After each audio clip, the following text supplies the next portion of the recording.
This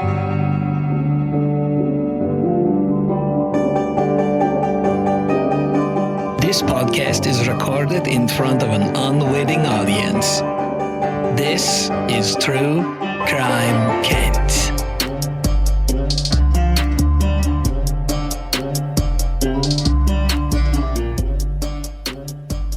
And we are back for another exciting, riveting, action-packed, and explosion-filled episode of True Crime Kent.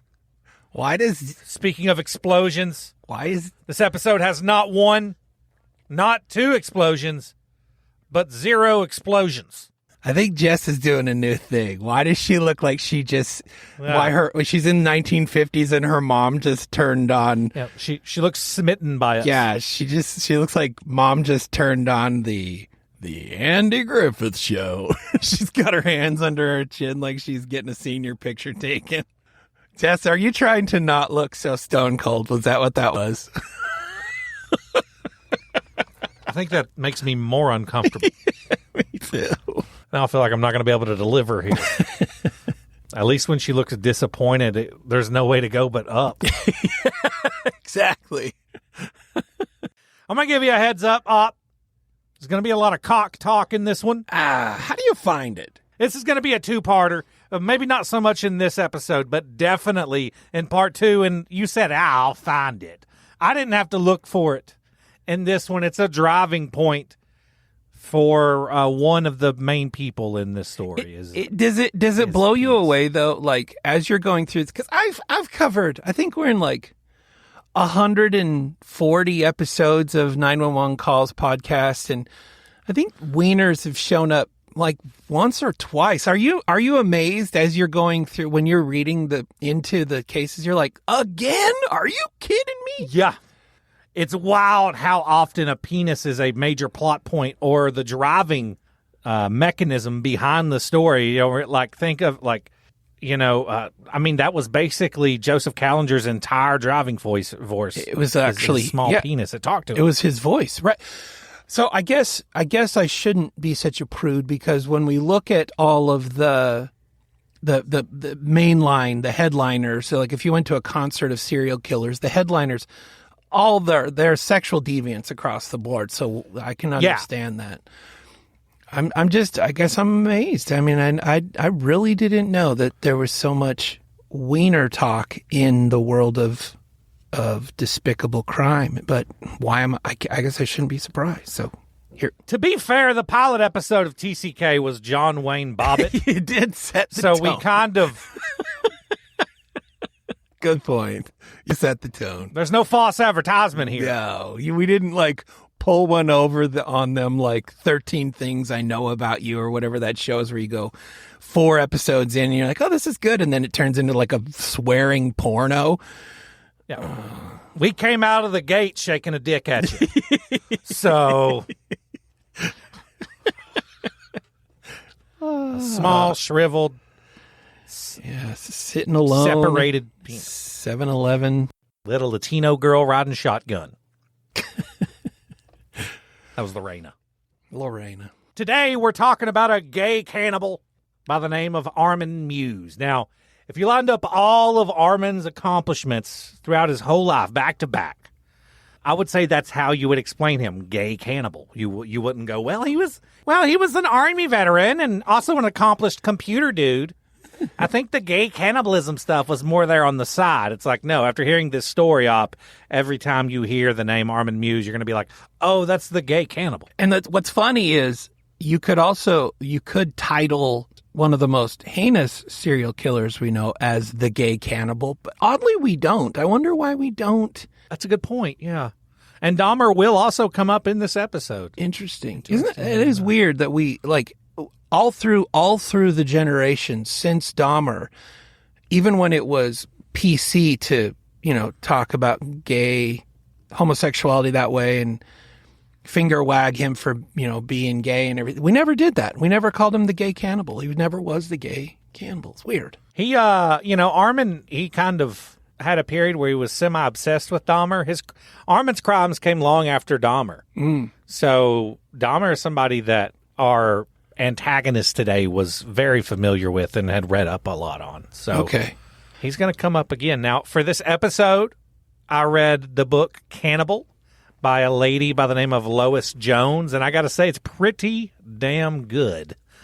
So if after listening to this series, if you feel like, hey, I would like to know more information about Armin Meiwes, I would say read Cannibal by Lois Jones. She did a great job. It's very, I would say her writing style is very Harold Schechter-ish Okay. in the way it's written. Not a lot of fat Okay. on it, no gristle, just kind of the facts told in a dry way, which I like. I would say, knowing your research style, you don't want pontification because you're going to pontificate. Yeah, you're going to do it. Yeah. There's some of that thing in there where they're like talking about how our victim here is like what he's thinking and doing, and like it's like there's no way you know that. You're just speculating. Like, I don't like that. There's a little bit of that in this, but for the most part, it's dry and factual. Yeah. Which I appreciate. Armin Meiwes was born December 1st, 1961, to his mother, Waltraud Meiwes, and his father, Dieter, in Essen, Holsterhausen, Western Germany. Now, I'm going to give you all a heads up. This entire story takes place in Germany with German names and places, so you're going to have to bear with me here in pronunciation. The only German in my house is my dog, Bruno. I did, however, one time drive a Volkswagen Jetta. I don't want to come off as braggy, but I'm fairly worldly. Now, his mother was 40 years old when he was born, and his dad was 21. His dad was a police officer. He had two older half-brothers from his mother's previous relationship to another man. Their names were Ingbert and Wolfgang. They're going to be relatively unimportant in this story, but I have always loved the name Wolfgang. Kind of feel like furries ruined that name in 2024, as it's a name of like half their Facebook groups, but it's still a pretty cool name, Wolfgang. I like that. Yeah. It's got some rock stars and some old school genius pianists, musicians, and yeah, I mean it's got some provenance, I'll say. Let me tell you now, if you just type in Wolfgang in Facebook, it's going to have 50 groups of people wearing fox heads. Weird. With big blue eyes. Goddamn furries ruin everything. 1965. When Armin is 3 years old, his family buys a 30-room farmhouse that they bought specifically to use as a vacation home in the small town of Westerfeld, and that's in a secluded area of Rothenburg an der Fulda in the middle of Germany. Now, they had purchased this house from the neighbor, Mr. Stuck. So this neighbor guy owned his house, and then the house next to him, Mr. Stuck, and Mr. Stuck's grandson is going to come back into the story here in a minute, but he sells them this house. This 30-room farmhouse had stables. It had a large garden surrounded by meadows. And this house is important because this is the house that Armin will live in as an adult. This stays in the family, and this house is where most of our story is going to take place.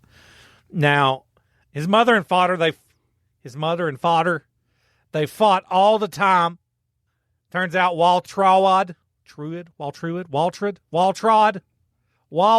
is what I'm going to call her. Turns out she was an extremely jealous woman and constantly accused Dieter of cheating, which is odd behavior for a police officer. Yeah.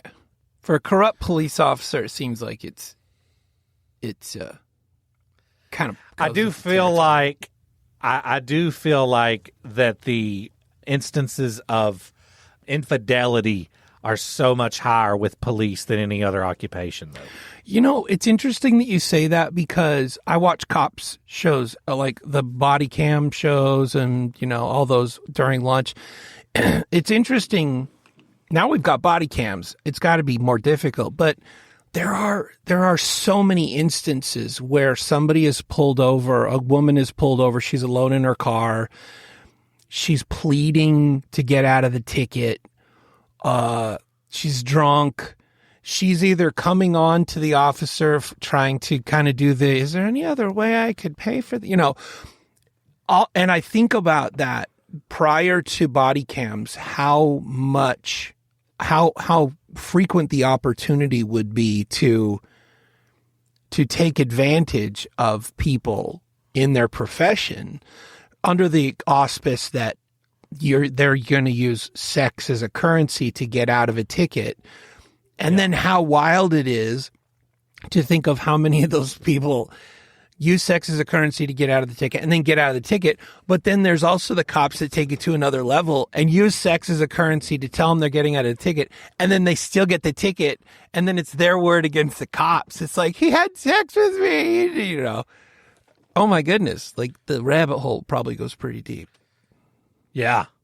And I don't think, I know that as a cop, I would not be tempted by the flesh, but I would be tempted in free labor for getting things done around the house. Yeah. Like, I can't say that if I was to pull over an 85-pound, 23-year-old blonde in a bathing suit on their way to a swimming hole, and she was like, maybe there's the way we can get out of this ticket. I know I was running 80 and a 55, but you got something you need done, Officer Chungus? And I'd be like,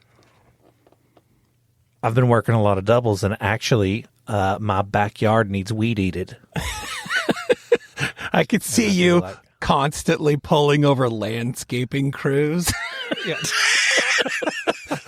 Like welders. Lady, wink, wink. We can make this ticket go away. Auto repairman.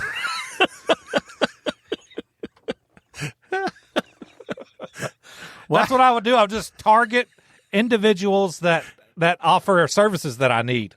Officer Chungus, you've pulled over 14 lumber trucks recently.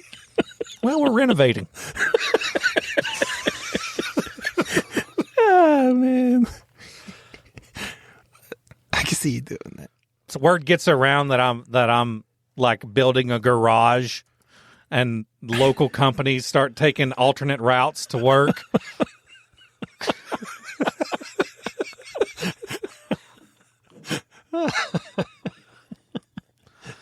So like I said, she's always accusing his dad of cheating, and Waltrod's, his mother's crazy and controlling nature is going to be a running problem throughout this episode and the next. Will have an impact on Armin later on in his life. But from a young age, Armin loved the Brothers Grimm's fairy tales. He especially loved the story of Hansel and Gretel.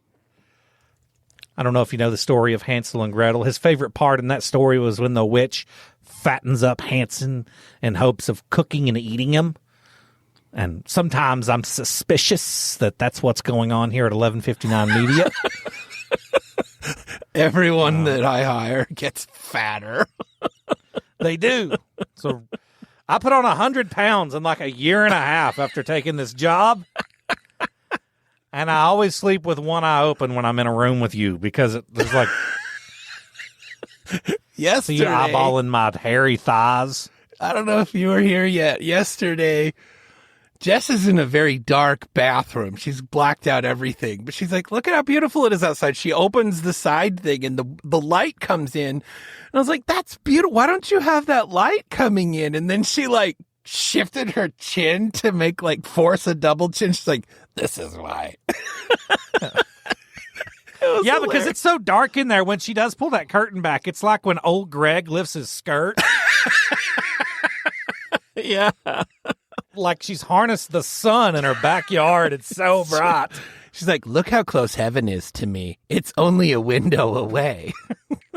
So he loves Hansel and Gretel growing up. He even acted out the scenes in this big, huge farmhouse when he was playing. And he liked pretending he was the witch, though. And he was fattening kids up to eat them. Really? Which so far is like not super weird. My 5-year-old is literally upstairs right now with her face painted blue watching Five Nights at Freddy's, the horror movie. So that's while I'm sitting here. I have to tell you one thing. We were in Hawaii 2 weeks ago, right? And we're walking a lot of the places we went. We had a rental, but we walked a lot. And we walked to this restaurant, this little hole in the wall, and we passed by an elementary school where out at the big toy, there was a boy, and he was pretending to stab to death this other boy on the ground, and there were a couple other boys around, and they were mock killing their friend, right? And like just and then like one boy would pretend to like kick him, like you're dead. And then we were at the restaurant. We were probably gone for an hour. When we walked back by the school, that kid was still mock stabbing friends. Like they had a girl on the ground now, and he was like, stab, stab, stab. And they were like, you're dead now, Polly.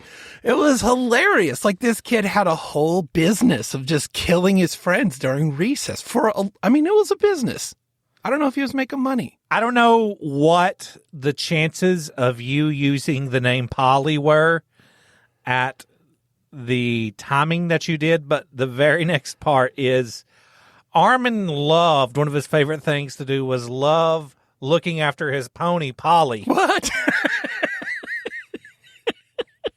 That's true. Maybe I saw it subconsciously. Oh, no. So he had a pony named Polly that he loved taking care of.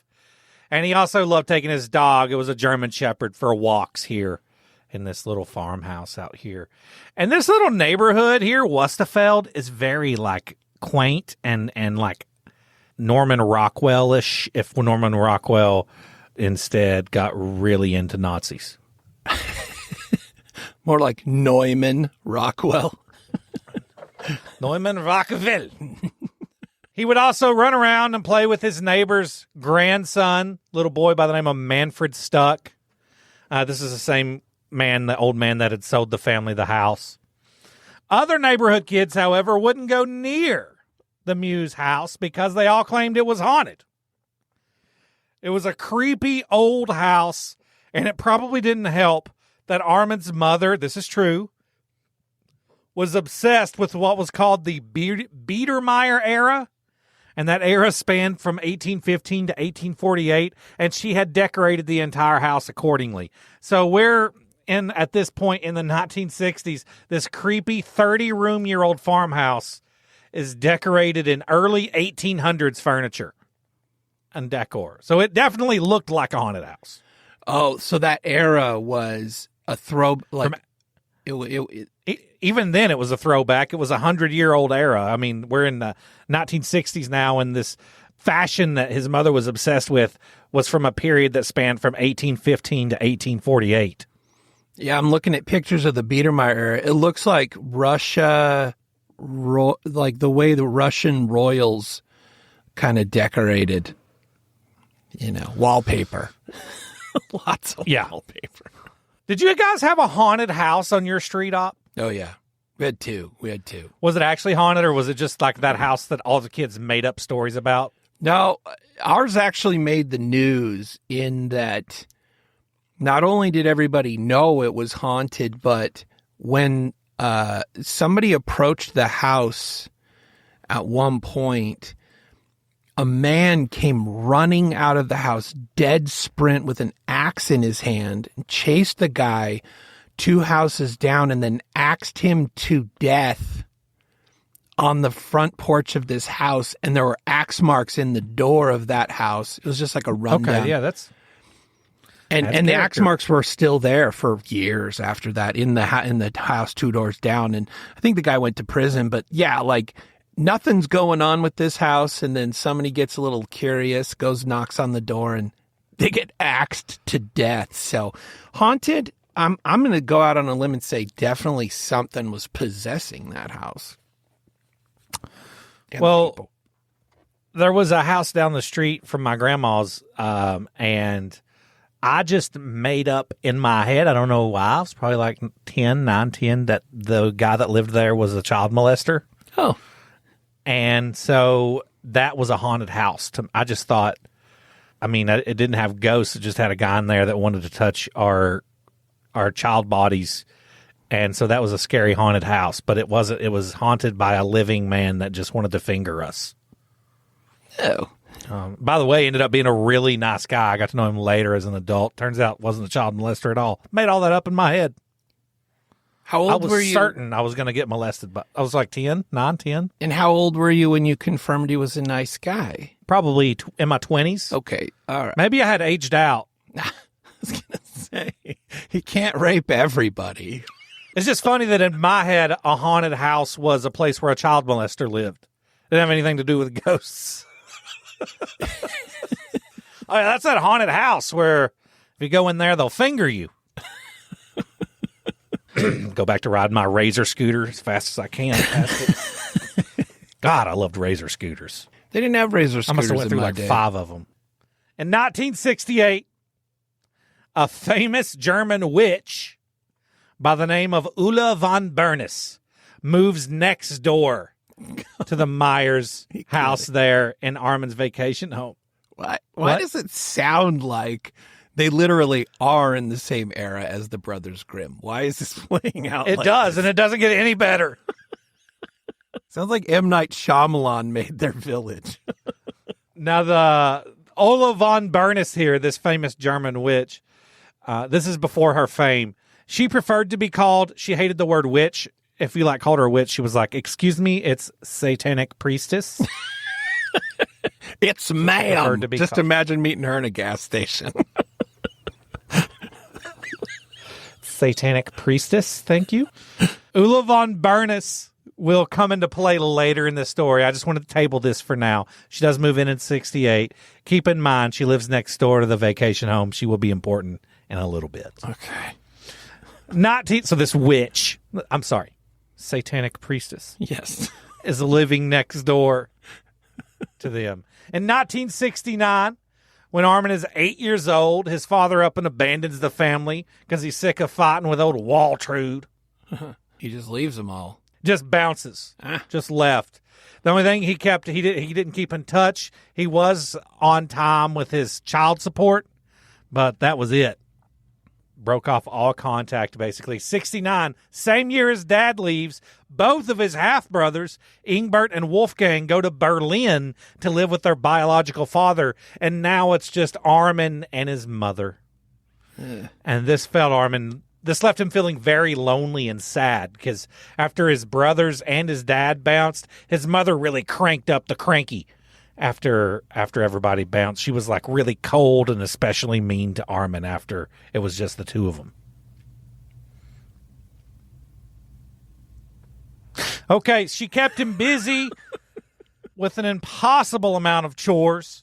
She started referring to him as the Männchen, Minchen, which is old German slang for servant.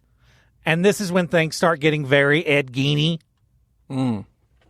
We got this dominating, over-controlling mother and a boy that loves his mother, even though she's kind of a piece of shit more than anything, and it's not going to turn out well. We've seen it 1,000 times in this show. Now, at school, the little boy made good grades, kept to himself, always did his homework, didn't have to be told. But at school, he was shy. He didn't have any friends. He never joined in any of the schoolyard games. It was just like an unpopular reindeer with a 1,000 lumen nose. I was going to say, I've heard that somewhere. 1,000 lumens. He also got picked on for his clothes, and you're like, well, what was wrong with his clothes? It's the 60s in Germany. What could there be to make fun of? You see how all the other kids were wearing whatever style was cool in the 60s and 70s in Germany.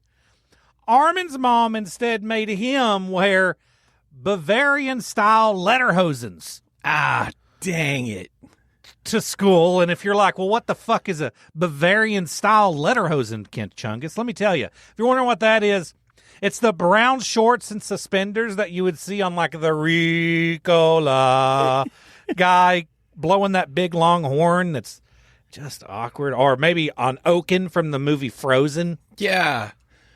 Or the game, there was a game on The Price is Right where the little guy goes,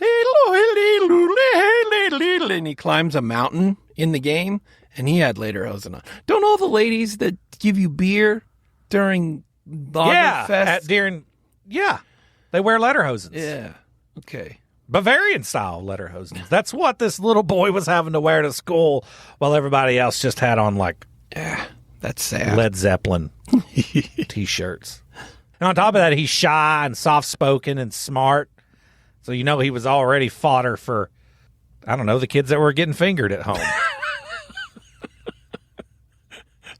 Hurt people. Kids that didn't avoid the haunted houses. Now, in order to escape his overbearing mother, he would occasionally spend time at the neighbor's house, the Stucks. And he loved watching them, for whatever reason, slaughter animals. They were big hunters, and this is obviously a farm, so they slaughtered pigs, ducks, hens, geese, deer, wild hog.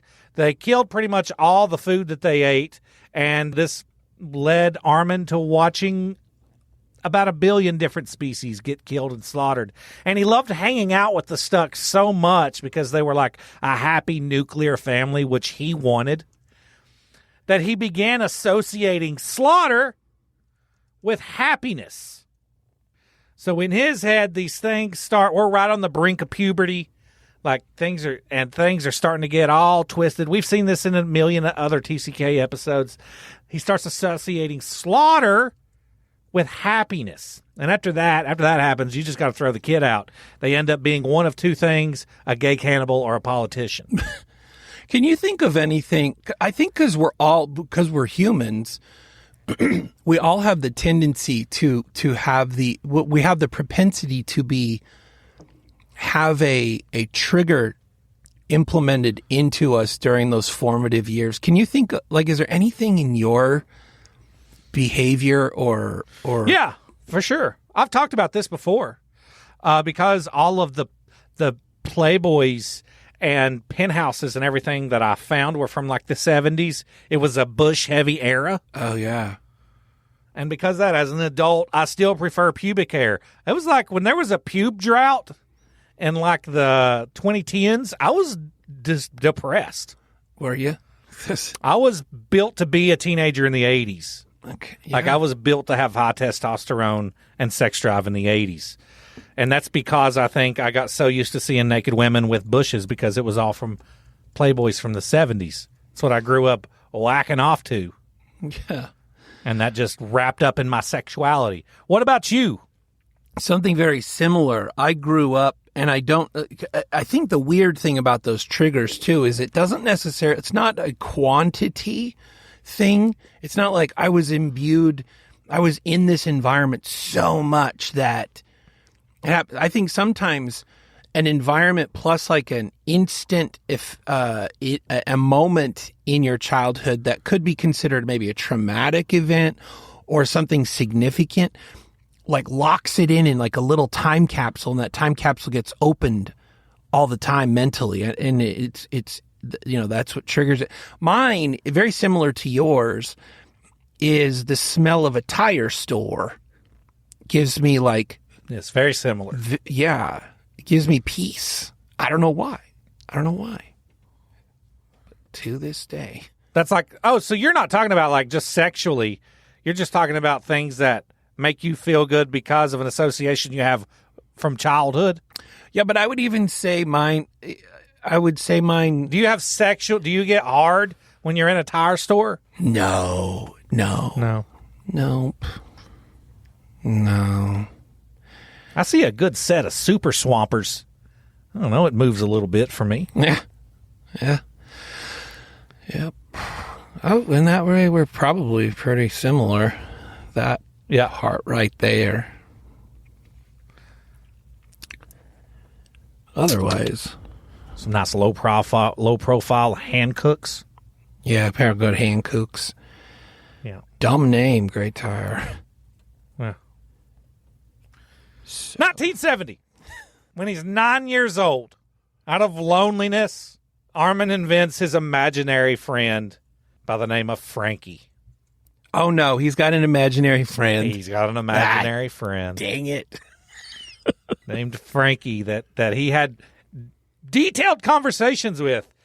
And he starts talking to Frankie every night while he lays in bed. And with Frankie, he confides all his deepest thoughts and desires. And he trusted Frankie with anything he told him. He told him everything about how he likes the slaughtering and all that. And if there's anybody you can trust to not tell anybody your secrets, it's a dude named Frankie that isn't even there. He won't tell us so. But I think a fun practical joke to play on your kids. I was thinking about this when I was reading this. Wouldn't it be fun as a practical joke to hire a dude in a mascot costume and have him come in your house and pretend like you don't see him? And let the kids think they've got an imaginary friend, and them just realizing how vivid this is. Like, I mean, I've always heard about him. This is very vivid. I've always thought something similar. I've always thought that you should, if you were twins, identical twins, you should be ever vigilant for opportunities to just really mess with people. Like, you know, you're at a shoe store. And you're like, bro, you got to get here quick. The guy's looking for some sizes for me. You got to get here quick. You know, and then like you sit like 2 aisles away from each other and ask for different shoes, but they're different sizes from one another. Like one's an 11 and one's like a 13. You know, just weird. I would make hay with that if I had a twin. Well, with the mascot practical joke, you could really make it a long-running practical joke. Have the mascot come, hang around the house for a few weeks, let the child establish them as their imaginary friend. You pretend like you can't see them, they aren't there, and then just have him vanish, and then revisit the joke 25 years later and just have the mascot start popping up outside your child's work and stuff and talking to them. He shows up he gets pulled over by what he thinks is the cops, and it's the mascot. Doesn't say a word. He just keeps holding his hand out like. Oh, what a giggle that would be when they're in counseling and therapy because their imaginary friend is returned. Just to have them sit down in front of you like, Dad,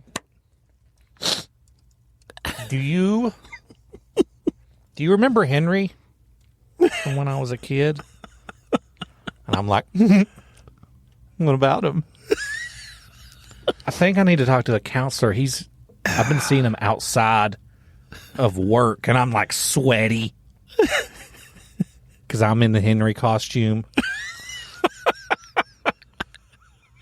Just a funny practical joke to play on the ones you love. Yeah. Do some good long-term psychological damage. It's just an extended trauma. In 1971, when Armin is 10 years old, he begins fantasizing about cannibalism. What? He obsesses over the TV show Flipper, particularly the boy of the show, the character named Sandy, that was played by Luke Halpin.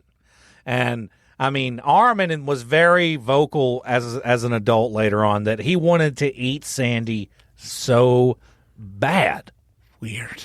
As just a blonde-headed little boy on a black and white TV show named Flipper. But Armin was very interested in eating other boys. He tells his imaginary friend Frankie about it at night, says that if he was to eat another boy, and preferably he wanted to eat one that was like popular and perfect, that boy could never leave him again and he'd never be alone ever. But that's not how our digestive tracts work. No, it's not. Unless you eat a boy made of bubble gum. This is so stupid. You wrote that, dude. You wrote that down too, huh? I didn't write that. No. Darn it. But that was a common thing you hear about cannibals. It was a big thing for Jeffrey Dahmer. He wanted his victims to, in his head, they stayed with him if he ate them. He was like never alone. But that doesn't. It's so like the second you think about how biology works, it's like they're with you for about 6 hours. Well, there's religions that believe that, in Catholicism, transubstantiation is the practice of taking the sacrament and believing that the blood and the bread and water become Christ's blood and flesh in your body. But I think there's only so much of him to go around. Yeah, communion is really just organized cannibalism. You know what? I mean, if we could eat angels, I think that was the conversation around the table. Like, guys, I got an idea. What if we told everybody they could eat a god? That's pretty good. That's pretty good. Know that's meat you wouldn't want to use with a condiment. No, and it just tastes delicious. It'd fall off the bone. Your fork could go right through it. No need for mustard. I might use A1 on some god meat. Maybe. Now, whenever little Armin's telling Frankie about all his desires and everything at night, Frankie just agrees with him because that's what imaginary friends do. Yep. They don't put up a big argument. We've all seen Drop Dead Fred. One of the greatest movies ever made. Jess, have you seen Drop Dead Fred? You've not seen Drop Dead fucking Fred? Oh my God, Rick Mayo. What a great movie. Phoebe Cates. Other people. Name drop. At school, Armin begins mentally picking students from his class that he would like to eat at lunchtime. Wow. I did this in elementary school. Still not super weird. Like who would taste the best? I don't... and my views on cannibalism are a little progressive. I'm a little more open-minded to cannibalism, I think, than most. I'd say... I'm very pro-cannibalism. I've voiced this opinion several times in the fact. I would say that I am as pro-cannibalism as I am anti-school shooter. Question. What? Who's on the top of your list? Like, who in school was, like, the most edible, did you think? I always thought it would be good to go with, like, one of the nerdy fat kids that played, like, Pokemon and Digimon, because it would be, like, marbled fatty meat, like Wagyu. Mm. You don't want, like, a football player or a cheerleader. The cheerleader's not a lot of meat there, and it's probably tough. The football player definitely gamey. Yeah. But I feel like a well-marbled, like, gamer that's overweight and lives off, like, a lot of cheese, a heavy dairy, that would be very... Football players eat a lot of protein. Yeah, it's the Wagyu. You're right, because, like, when you go deer hunting, the deer you don't want to eat, or the deer that tastes the weirdest, is the one that's in the rut, like the dude that's stuck in the month. Testosterone through the roof. You didn't kill him right away, so he ran for 6 miles and all that adrenaline's in his... Yeah, you don't want all that. You don't want that. So you want the Nintendo soft hands, soft buttocks. And you don't want them to see the death coming because that spikes their adrenaline, ruins the gamer meat. Exactly. Ruins the gamer. You want a jump scare. You want a drop shot. So at school, he's mentally picking students to eat. At home, he started bucking against mama, and he's sneaking and watching the goriest and bloodiest horror movies he can find because he enjoys seeing people's insides so much. Again, this is hitting very close to home for me. I didn't have to sneak. My mom kind of let me watch whatever I wanted to, but I loved gory horror movies and pretending in my head to eat the other kids at school. I just really don't see why we give cannibalism such a bad rap. Do you know how much meat that we bury every year to just rot? Yeah. Well, Kent, I will say, I think you were born in the right time to bring your quirky beliefs and new ways of living life to the fore. I think if you were to just voice it a little more, you would find that you are not alone in this, probably, and a community will be built. I agree. Question for you, both of you. You're in another first world country on vacation, and you get a rare opportunity to eat a well-prepared human. It's been prepared professionally, and this was a free-range human. Yeah. They weren't in a cage or anything. They got to live in like a condo, and this human was slaughtered morally and then prepared by a professional chef. Disease-free meat. Do you try it? You're not too far off from actual reality. There was a guy named Alfred Packer.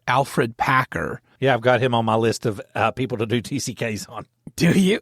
That guy? Yeah. Okay, I won't say very much, but he was basically like an explorer, and he journaled eating people, like what he thought. So update me on this. Am I starving, or is this just an You're option? not starving. You're just a tourist. You're taking pictures. You have a hat you have a silly hat on that you bought that says, "I love Aruba." or wherever you're at. Okay. And you've got a fanny pack on, and you find this shop that's clean. It's got an A, big green A on the front window for its inspection by the health department. Right. They printed it off themselves. They serve human meat here. Okay. Well prepared, morally sourced, free range human meat. Morally sourced. And there's a well cooked portion there, and you can try a piece of human guilt free. Do you try it? No, I don't. Oh God, I'd jump on that opportunity so quickly. Like I would break their fucking hand. They've got their hand out with the toothpick, and you're like, would you like to say, ow? Just give me that meat. Talk to gamey. Got a gamer. I think that's why I wouldn't. I think my familiarity with the way I think my familiarity then with the way it tastes would be problematic for the rest of my life. Like, I don't want to know. I don't want to know.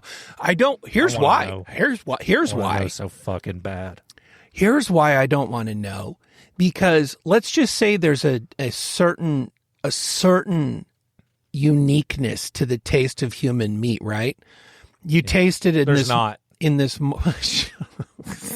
I'm not kidding. I've read about it. I know. It's apparently just like human. It's just like pork. Okay, but actually, later in his life, Armin will just refer to humans as long pigs. Here's my argument, though. I've eaten alligator, and a lot of people are like, tastes like chicken. I have too. Yeah. And they say it tastes like chicken. But I guarantee you, if you blindfolded me, I've eaten enough alligator that if you blindfolded me and fed me alligator, I would know it was alligator because there's a nuance to it versus chicken, right? So just that tinge of difference. The reason I don't want to know what humans taste like is because sometime in the future, I don't want to be somewhere where I think I'm not eating human. I'm confident I'm not. And then I'm like, hang on, I've tasted this before. I don't ever want to experience that. I don't want to be somewhere and somebody feeds me human and I'm it's unintended. And then I got a problem with it. So you've got a problem with that. Let me ask you this then. Let me switch it up for you. Okay. You try this human meat and you're like, hold on a minute. This is alligator. Are you just as mad? Knowing where I ate alligator, yes. Yeah. But I'm We're not in Aruba. This alligator can't be fresh. I'm not shocked, is what I would say. Because here's the thing. I ate alligator during a science class, and I thought my science teacher was crazy as crazy could be. And so knowing that I ate human and it tasted like the alligator I ate in his class, it unlocks a whole new world of lawsuits that I'm going to file. So this is problematic all around. Look, I'm just going to end this conversation by saying, and I've said this before, that if me and you and Jess and Chase are ever in a survival situation where I am dead and you are starving, you guys better eat me. I'm giving you permission. Eat me. And I am going to do the same to you, whether you give me the permission or not. Yeah, and I agree with that. I feel like if people could not die using my body, that would be fine. I gotta be honest, I'd be like, could you keep a loincloth on me or something as you cut me down? Like, there's certain parts I just don't want to be judged. I don't want to be judged. Not me. Make a little pig in a blanket out of it. I don't want chuckles. I don't want chuckles while they're preparing me. That's what I don't want. I don't want. Did you see that? See it? Did you see it? I don't want it. That was a sample size at best. It's the same size I got in Aruba. In 1973, when Armin is 12 years old, these fantasies and everything in his head about cannibalism start turning sexual. And we saw this coming. We knew this was going to happen. But he also became aware that he was gay, realized this pretty early on. So he is now a young gay boy, 12 years old, and he's really into cannibalism. He starts taking Barbie dolls and dismembering them while pretending they're real people. Did you say gay? Yeah, he's gay. He's gay, huh? Oh, that's weird. He's gay. It's weird because did you know that in 2022, the U.S. Mint featured 2 queer women as part of the inaugural batch of coins for its American Women Quarters program? Did you know that? Well, that? If that was going to happen, it was definitely in 2022.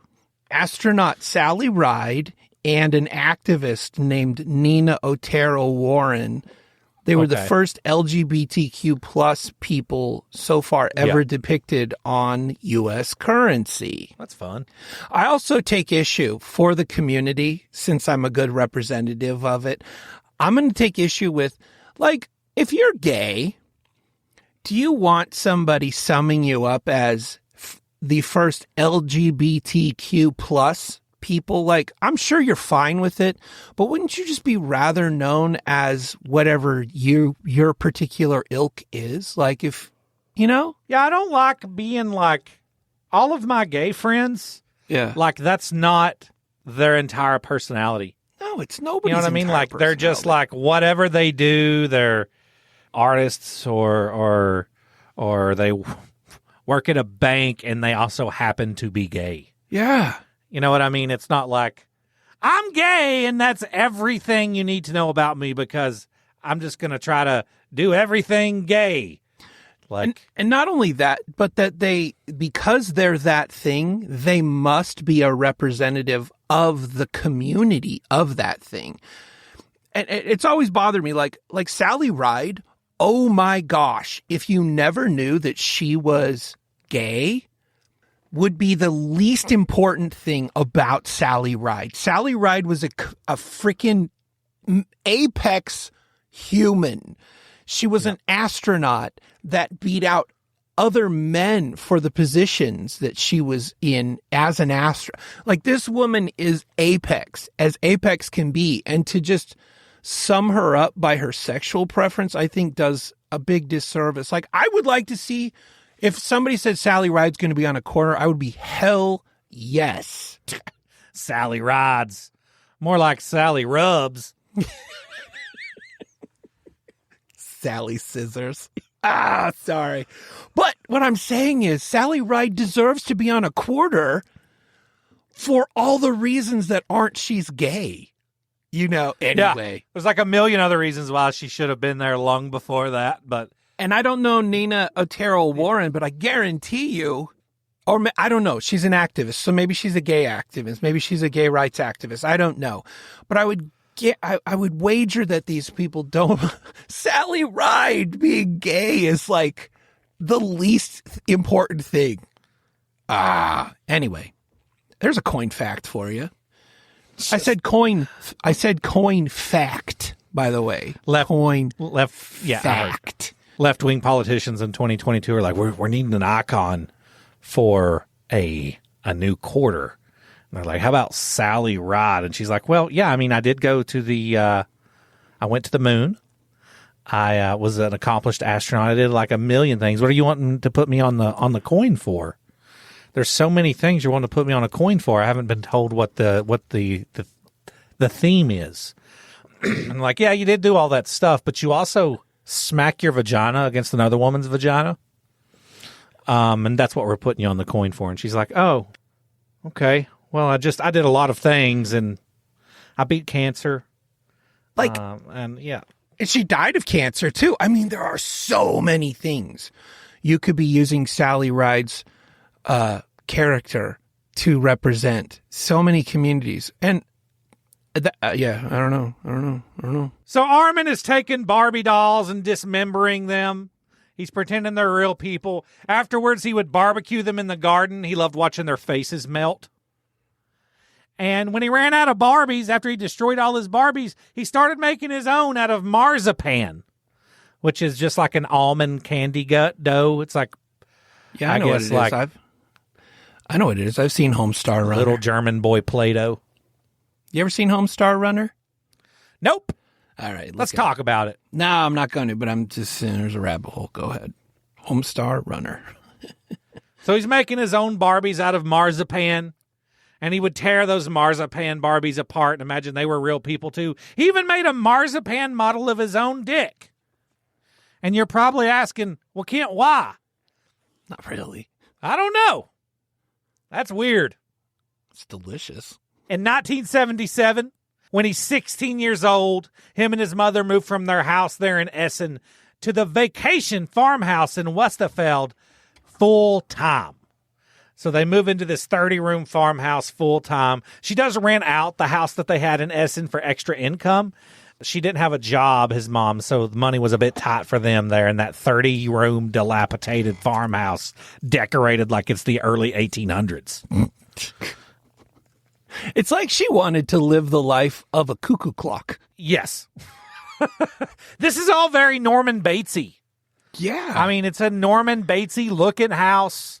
It's in the countryside. We've got a dominating, overbearing mother, a mentally unstable young man that's obsessed with his mother.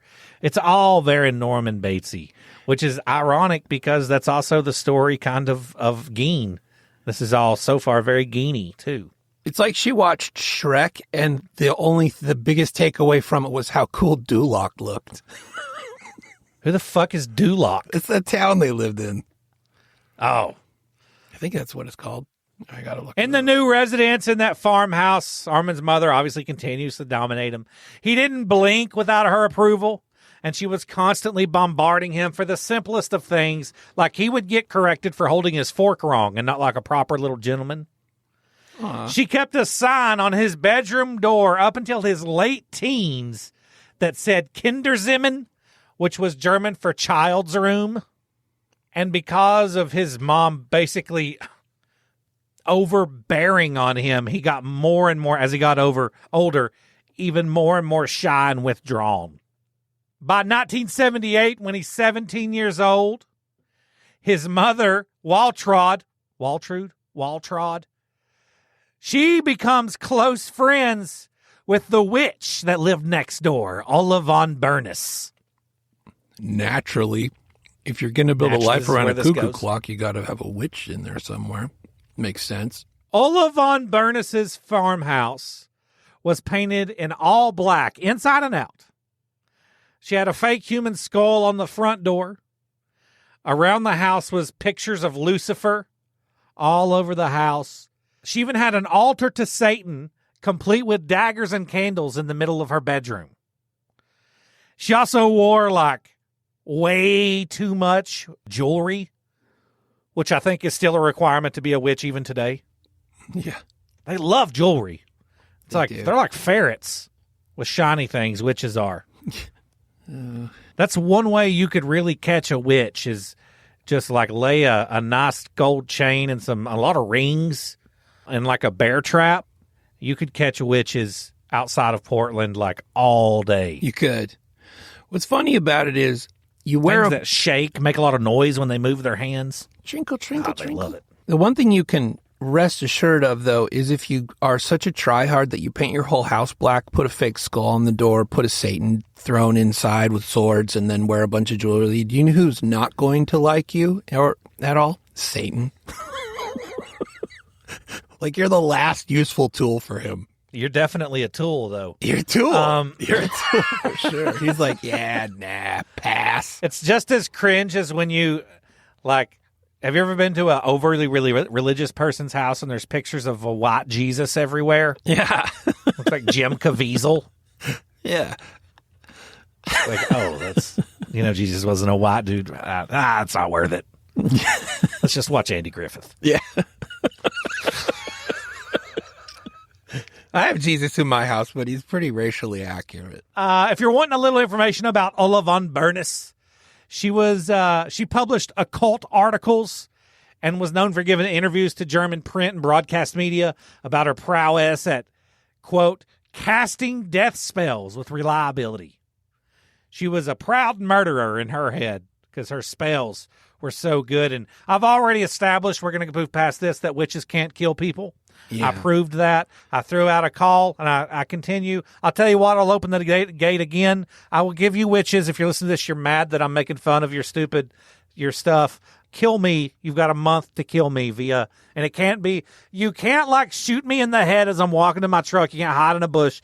You've got to use a spell and try to kill me. Yeah. I'm confident I'll be fine by March. You have to use a mechanism used by witchcraft to kill cannibals. Yeah, it has to be weird. It has to, like, when they're standing over my corpse, the police they have to be looking around like, there's no way a witch didn't do this. We should buy the website killkent.com and then just have that safety sign on the website. That's all it is 0 days since Kent was killed. It's been 285 days since someone made an attempt and failed to, that'd be fun. Killkent.com. Armin begins joining his mother over at Ola von Bernus's house for coffee. He loves going over there. He's fascinated by Lucifer's, what did he call herself? Lucifer's priestess, Satan's priestess. Satan's priestess, yeah. Satanic priestess. Satanic priestess. He's fascinated by her. He looks up to her. She gives him attention, and that's because nobody else wanted to talk to her, probably. And over the next couple of years, she really spews a lot of bullshit, and Armin eats it all up. Ola von Bernus was her own biggest fan, and she even considered herself to be the most powerful witch in all the land. Sorry, satanic priestess. That's what they called her in Germany. In America, we say fucking nerd. Now, while visiting her for coffee, she tells Armin that her power gave her the ability to send people to their death, and that she could kill whoever Satan ordered to be killed. She claims she had a 90% success rate with her hexes and spells, and that her hexes and spells were superior to all others. How do you compare that? How do you prove that? Yeah, and what does the LinkedIn profile look like? Yeah.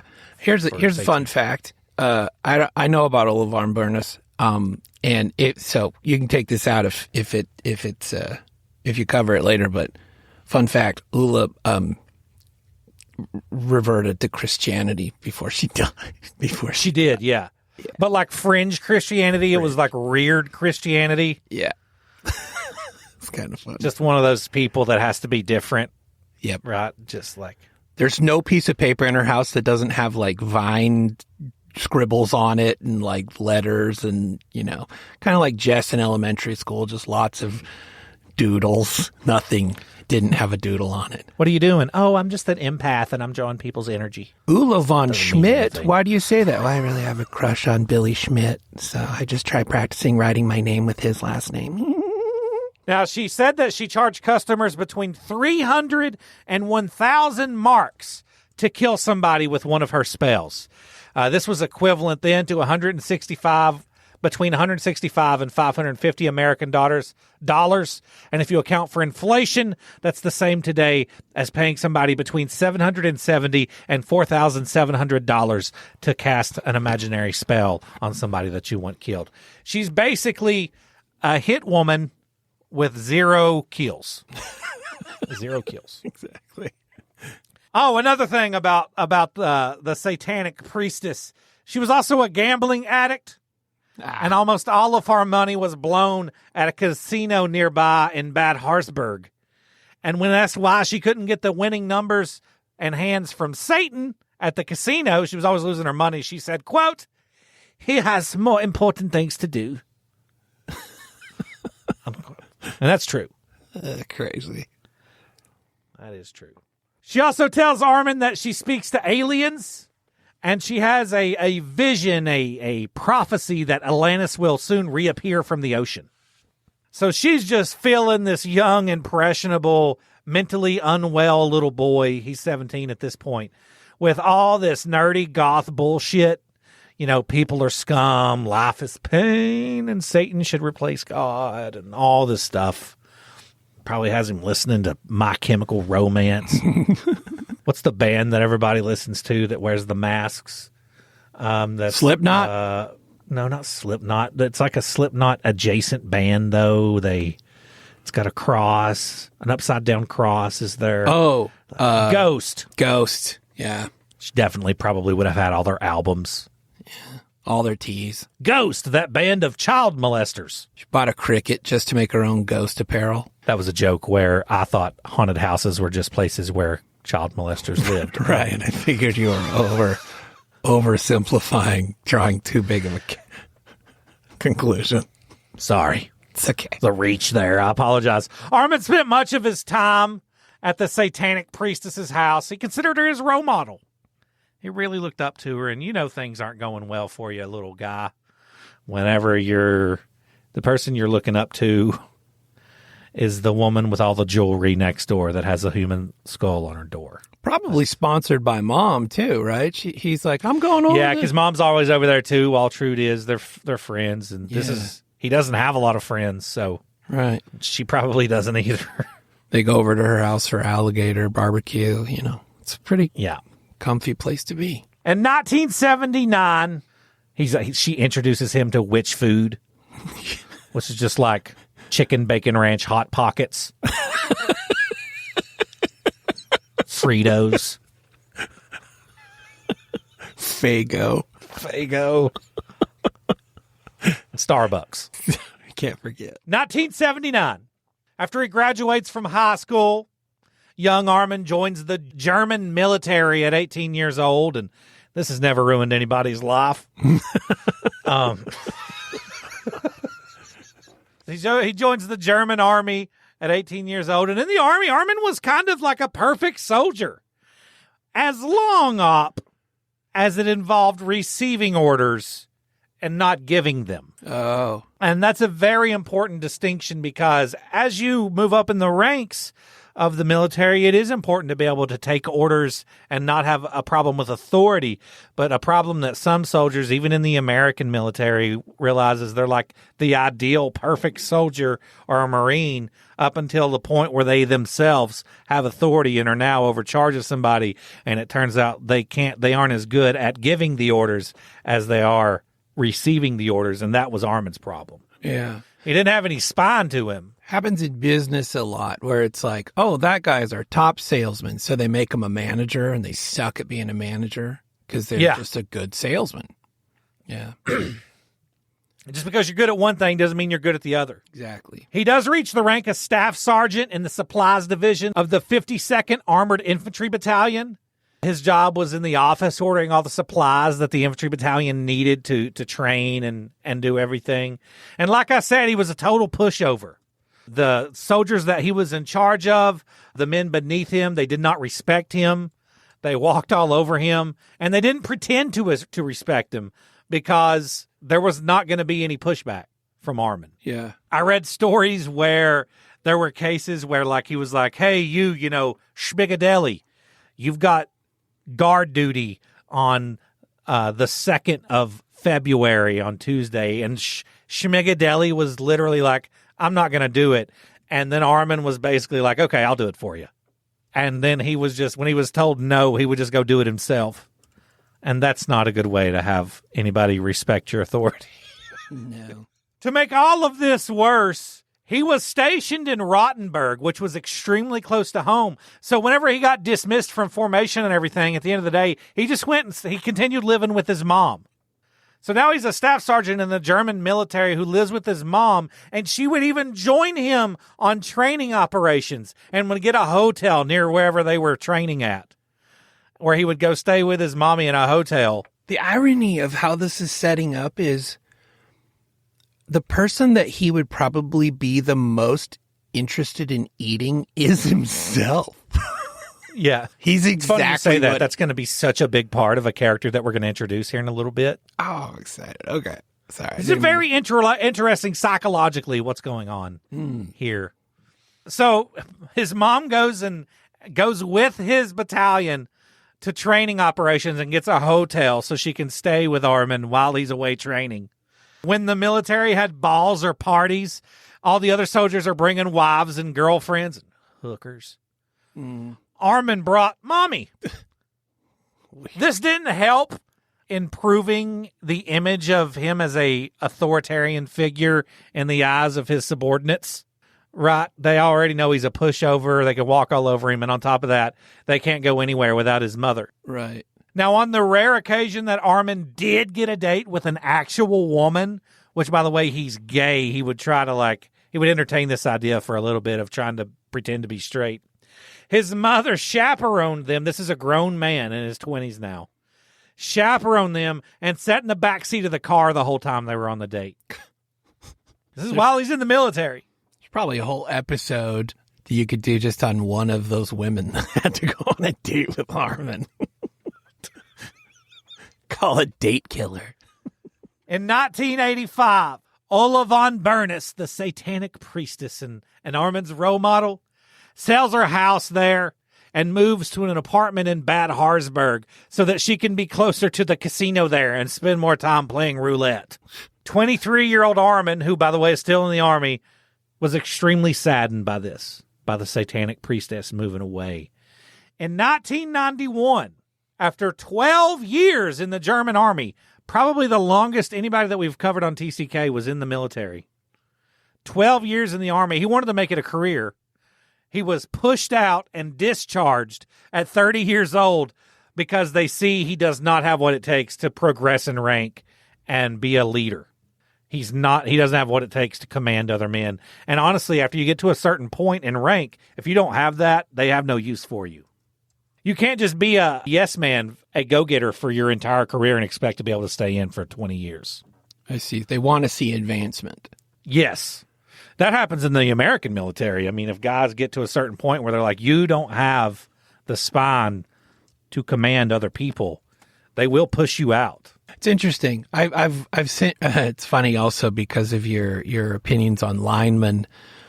But I was talking heroes. What do you mean, my opinions? Heroes sign up basically to die. Yeah. What's funny is I was talking to a guy and he was like, in the lineman trade, they have a challenge with people that become so good at code of ethics. They get so good at doing the lineman job and leading small crews and everything. They want to see those people advance and survive. But that many linemen are like, I'm good just doing this, and they don't want the advancement. Yeah. So, honor. That's honor. Never thought of it the way you signed up see to it. do a job, God damn it. And I'm going to do that job, even if I have to die. They don't want the desk job part of it. That's basically. God bless our linemen. God bless them. Wrote a check to KU that could include their life. Wrote an unmarked check. Unmarked check. Left the pay amount balance empty. No, they filled it in.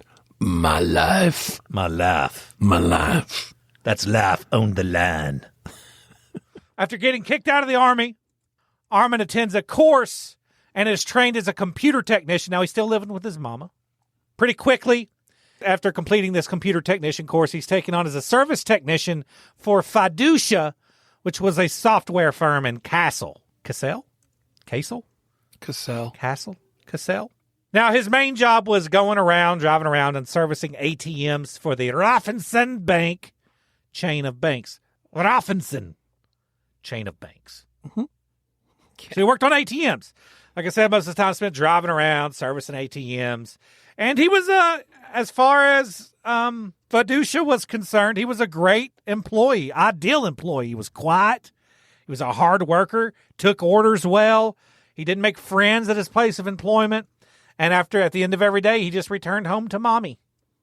He would, however, in this period for fun, occasionally go out to naked male saunas and sit in there in those saunas and sweat and just stare at ding-dongs and sweaty, hairy chests.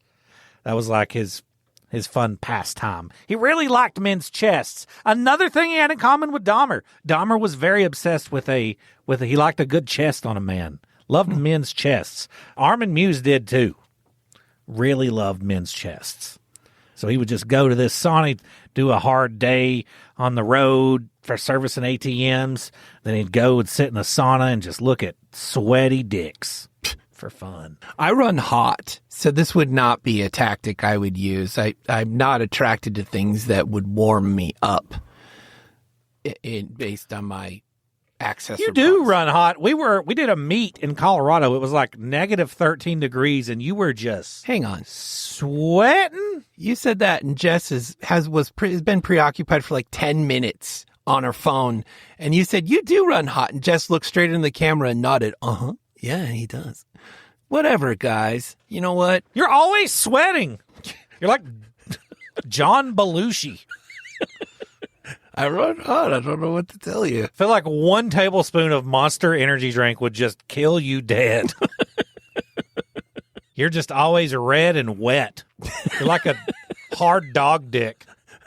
Gross. Now, at his job with Felucia, he did bring home 3,000 marks per month, which is equivalent today to 3,700 American dollars per month.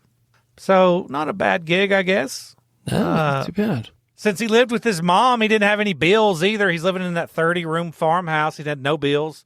He spent most of his money on cars and half-assed renovations of the house. He bought a Wartburg 353, an old Mercedes-Benz 108, and 2 1950s Trabants. And the Wartburg and the Trabants, if you're like, what the fuck is that? They're little German cars, something that you would see Mr. Bean drive around in. Yeah. All these cars, though, were in need of repairs, which he didn't know how to do. So they just sat in the yard and got overgrown by grass. Soon enough, the yard was also cluttered and covered with old broken lawnmowers and other yard tools. He's just a hoarder. Yeah. He's a hoarder. He likes the idea of these things, but has no ability Intention of actually doing anything to with do them. anything. Yeah. Sounds very familiar. Are you talking about me? Nah, I'm talking about me. Oh. Because I do this a lot, too. If I'm yard selling, I'll be like, I could fix that. Oh. Then I bring it home and pitch it in the shed or in the basement. Then it lays there for 7 years. Yep. Until my wife is like, can you get that fucking thing out of the way that you bought 9 years ago that hasn't been touched since? I'll upgrade that because what I do is, that broke. You know what? If I had a 3D scanner and a 3D printer, I could 3D scan the broken part and remodel it in 3D and make a new one. Ooh, so you sink more money into that thing you're never going to fix. Yeah. Into more things that take up more space. Yep. That's healthy. It's not. It's not. Super not. On September 2nd, 1999, tragedy strikes. What? When Armin is 37 years old, his 77-year-old mother, Waltraud, dies after a long illness. And for the first time in his life, Armin is now alone in that huge 30-room farmhouse. Gets more and more Ed Gein here. Yeah, it's tracking. Yeah. He never changes the old 1800s furniture and decor, keeps it just as his mom wanted it. The only thing he keeps for company, he buys an expensive Persian cat and names it Cleo. So he's got this Persian cat running around this big, creepy old 1800s decorated house. And much like Ed Gein and Norman Bates, the death of his mother sends Armin into a crazy dude tailspin. He doesn't have anything else, the witch left. She literally went on all of his dates. I mean, he can't operate on his own. He can't. He's never had nobody. He's never not been being told what to do. Yeah. Either. And now he's alone. His mother is dead. And now he's alone in this farmhouse. And he doesn't know what to do with himself. Like I said, it gets Gein here, Ed Gein, because here in the house alone, he begins pretending he is his mother so that he can keep her alive. He's playing both the role of Armin and his mother. He starts wearing her dresses around the house, talking in a high-pitched voice to himself and giving himself orders. God, is that a sign of this? Because that's how I make popcorn at night. No one needs to be around, and I'll be like, next, we do this. And I'll, use a different voice, and I'll do the whole cooking show thing. But in your head, is it your mother talking? That's where it's a problem. Okay, all right, I'm good. That's when it's an issue. He also cleaned her room meticulously every single day, left everything exactly how she had it. Meanwhile, the rest of the house is a complete shithole. He's just letting it fall apart, throws trash in the floor, but Mother's room stayed meticulous. One day, a man by the name of Berthold Siegberg stopped by to check on Armin, and when Armin answered the door to his knocks, he was standing there in his mother's floral dress, makeup, and wig. Berthold just pretended like it wasn't weird and then left. Well, he's still alive. Now, in the house, Armin lives mainly on the ground floor. Like I said, this is a 30-room house. There were computers and computer hardware littered everywhere across, specifically in the room that he stayed and spent most of his time. The other rooms remained guest bedrooms, but there were never any guests. And like I said, his mother's room was the only room that he kept clean. And basically all of his free time now, when he isn't impersonating his mother, Armin is on the dark parts of the internet looking up cannibalism porn, as well as video and images of torture, abuse, sadomasochism, and pain. Obsessed with people being hurt, torture, abuse, slaughtering, and cannibalism porn. That's all he's watching. He was also a regular on the popular cannibal sites Cannibal Cafe, Guy Cannibals, and Torture Net. Never heard of them. They're pretty good. You should check them out. Okay. $9.99 a month. It's a bad deal. He also loved porn that involved rubber, leather, and domination and submission. You know, like, oh, you're my master. You know, put it in my belly button, daddy. Like that kind of, like, get on your knees and smell my feet or something. I don't know. What do they do? I don't know either.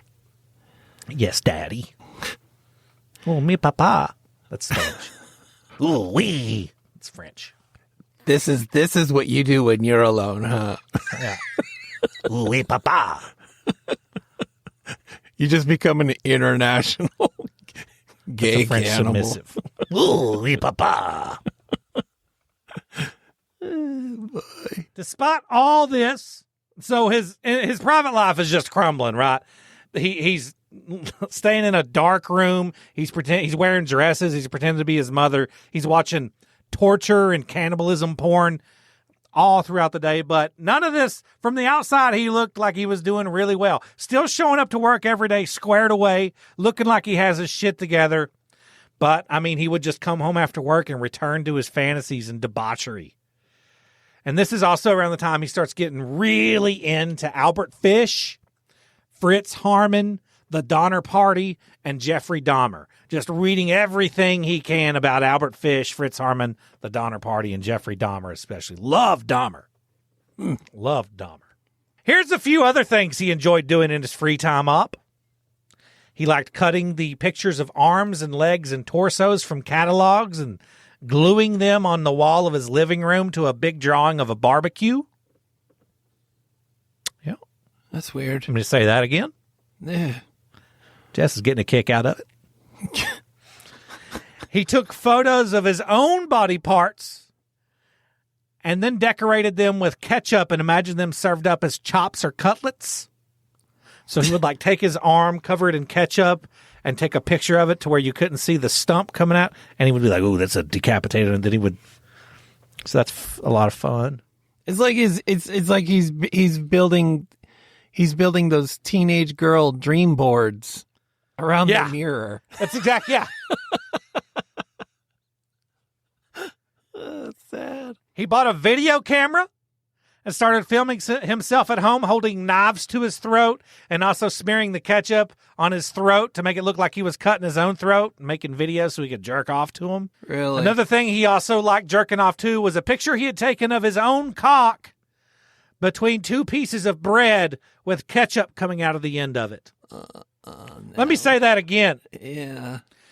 He jerks off to a picture of a cock sandwich made out of his own cock with simulated blood. Wow. Gross. I want to say that again. He put his penis in a sandwich and he's jerking off to a picture of a sandwich. He also made a fake penis out of pork. So this was another. So the way he also wanted to kind of mutilate himself, right? So what he would do is he would get a cutting board. He would lay it out. He made a fake pork cock, and he would lay his real cock, across the cutting board. Lay the fake pork cock across beside it, and then he would start cutting the fake pork cock while imagining he was cutting his own cock off. And then he would eat it. It's not a healthy practice. I don't know. I mean, I don't want to be judgy. I kind of feel like we should set the bar somewhere. And all this, he's doing all this. He also continues mutilating homemade dolls that he made out of marzipan.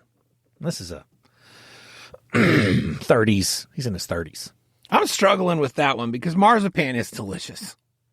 And It is delicious. I love it. It's one of my favorite things. I've talked about that before. I don't care what you make it into. I feel like you're qualified to eat it. You could make it into a little tiny.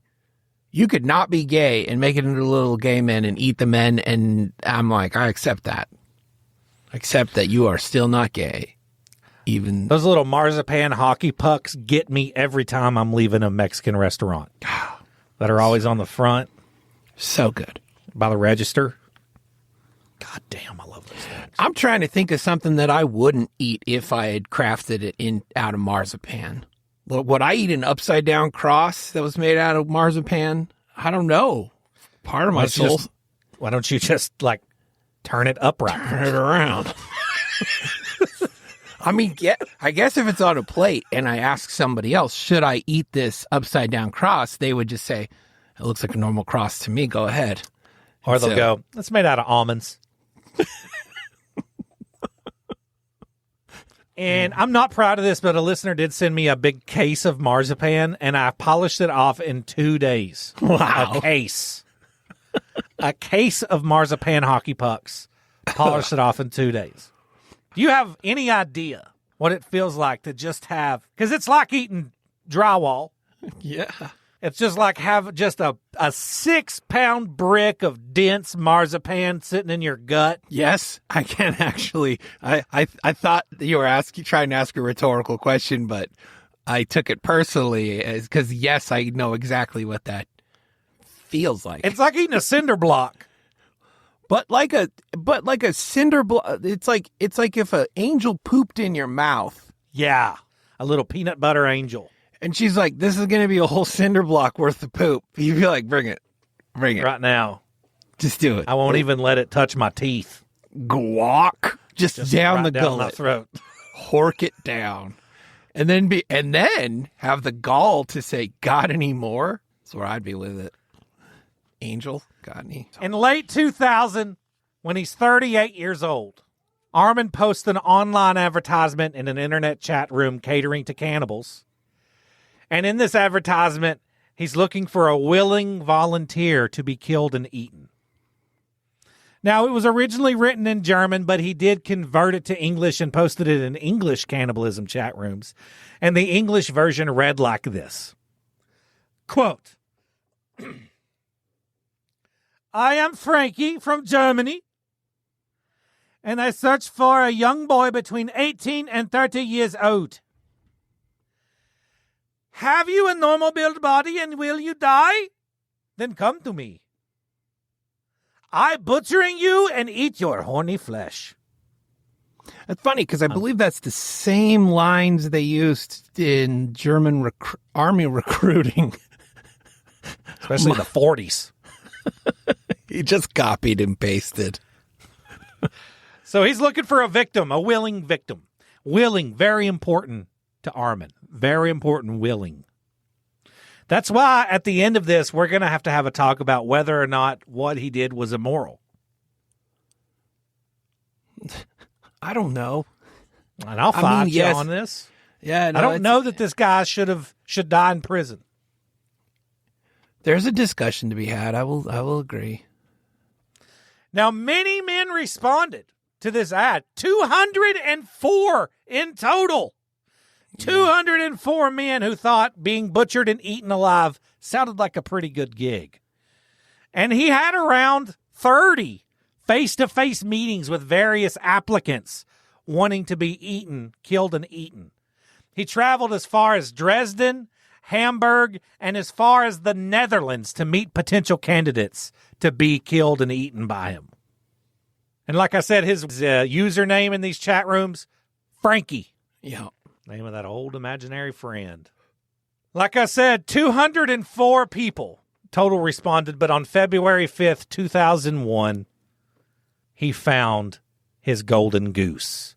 And the golden goose responded under the username Cator99. Cator99. Cator99 responded with, quote, I offer myself to you, and I will let you dine from my live body. Not butchery, dining. Let's get a little bit into who Cater 99 was. Okay. Cater 99 was a 43-year-old computer engineer for Siemens from Berlin named Bernd Jürgen Armando Brandes. Bernd Jürgen Armando Brandes. For the rest of this, I'm going to refer to him as either Brandes or Bernd Brandes. Brandes had, in the years prior to this, actually scared off 2 male prostitutes after he asked them to bite and cut his penis off and eat it in front of him. Do you know how fucked you have to be to scare off male prostitutes? Because female prostitutes, they see some shit, right? They see some shit. But I feel like male prostitutes, they really get some wild requests, I would imagine. Yeah. Well, also, something we never talk about is, we always presume that female prostitutes are their services are purchased by men, but probably they're purchased by women as well. But male, because it stands to reason instantly in my head that it's funny because I never really thought about that about female prostitutes. But when I think about male prostitutes, I'm like, well, they could be hired by men or women, which means, to your point, they get the litany of fetishes and kinks presented before them. Yeah, and I feel like any prostitute, because this guy scared off 2 prostitutes. He was so freaky. Like, he wanted them to bite his dick off, and he meant it. Like, he wasn't bluffing. He's like, bite it off, and none of them could do it. So he scared off 2 prostitutes. And these are, I feel like any prostitute could shit on your chest while texting and not bat an eye. Yeah. Like, so they're used to some wild requests. Like, what's that, baby? You want me to drop a hot deuce on your chest? Sure thing. And they'd squat and they're like riding a grocery. That's like just another day at work. So if you're scaring off hookers, you have the male hookers. Yeah, that's bold. Now on the outside, Brandes was a model employee. He had a lot of friends. Great worker for Siemens. Like I said, he's a computer engineer. Normal guy, loved. Thought he was funny, fun to be around. But inside, he was obsessed with being eaten, particularly his penis. He wanted nothing more than to watch somebody eat his penis.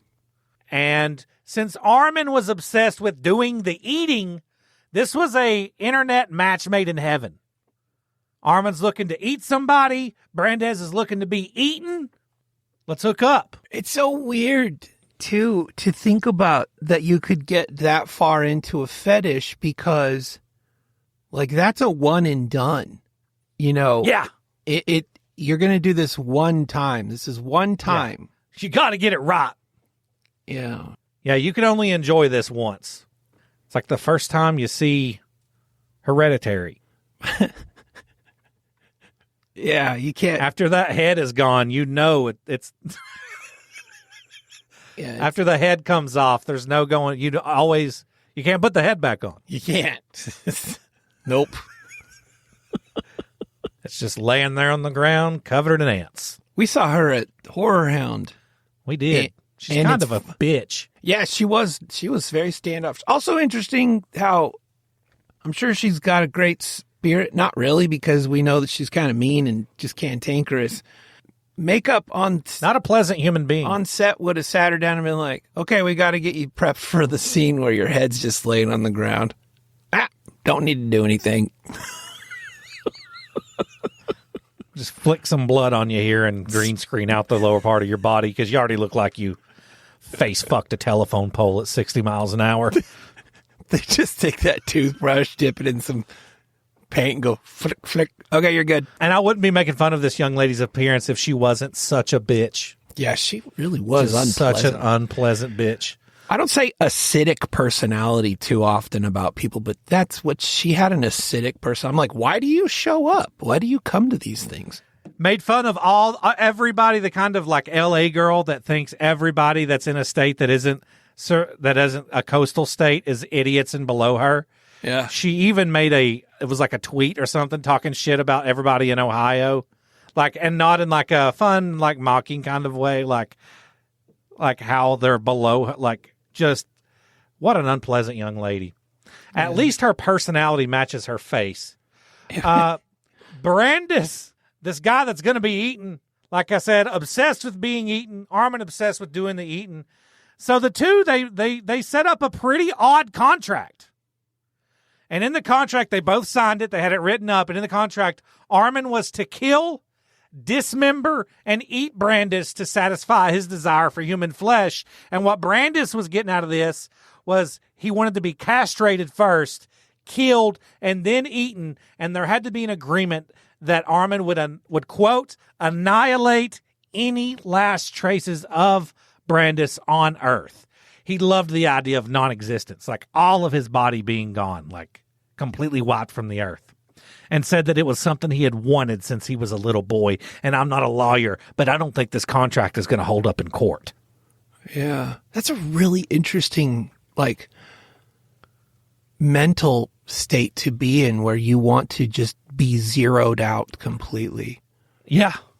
But first you want to see somebody eat your dick. Yeah, that's weird. That throws a curve in it. I know a lot of people that wouldn't mind just unaliving themselves, but yeah, but first. This makes it complicated. Yeah. So the contract's written up. They've signed it. They're in agreement. Brandis has agreed to be killed and eaten. Armin has agreed to do the killing and the eating.